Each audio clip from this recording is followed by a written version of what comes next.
Le diable, encore un incompris. On ne sait pas si cette citation d'Henri de Monterland a inspiré le créateur d'Hellboy, mais faire du diable un enfant du bon Dieu fut en tout cas une idée immédiatement saluée par le public. La première aventure d'Hellboy paraît ainsi en 1993 aux États-Unis, et peu de lecteurs imaginent alors le succès mondial que va rencontrer la créature de Mike Mignola. Sullivan Rouault, rédacteur en chef du site comicsblog.fr.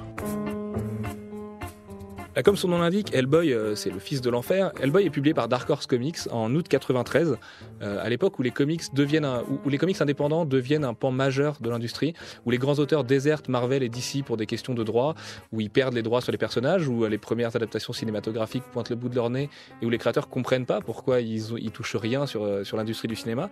Et donc Mike Mignola, à l'image de d'autres créateurs superstars comme Jim Lee et Todd McFarlane, qui va créer Spawn, s'en va créer Hellboy, qui est un comic book profondément intelligent, empreint d'un amour de la science-fiction et du polar et des auteurs classiques que sont Lovecraft et Alan Poe, mais comme aucun autre comic book. Et en plus de ça, c'est un dessinateur de génie. C'est un chef-d'œuvre pour plein de raisons. C'est un chef-d'œuvre parce que c'est beau. Il représente parfaitement l'idée que les comics, c'est pas seulement des mecs en super collant et en super slip.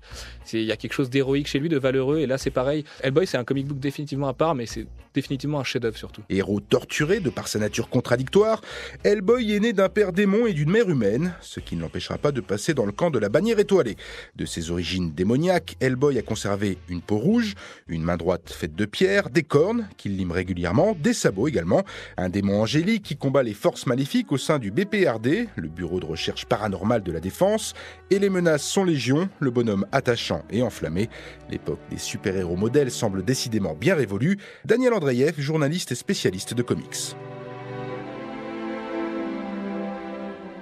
Il a une origine assez intéressante puisqu'il est né des expériences, ou plutôt des incantations mystiques qu'ont fait des nazis associés à un mystique fou Rasputin russe. Et ils ont fait des incantations quelque part en Écosse pour faire revenir un diable.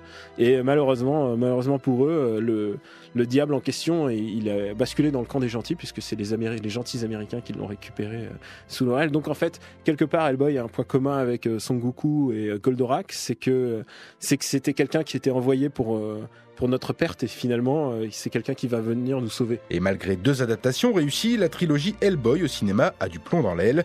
Il est ainsi peu probable que le 3e et dernier film se fasse. La faute à un budget insuffisant reste une divine BD où le diable n'est pas celui qu'on croit.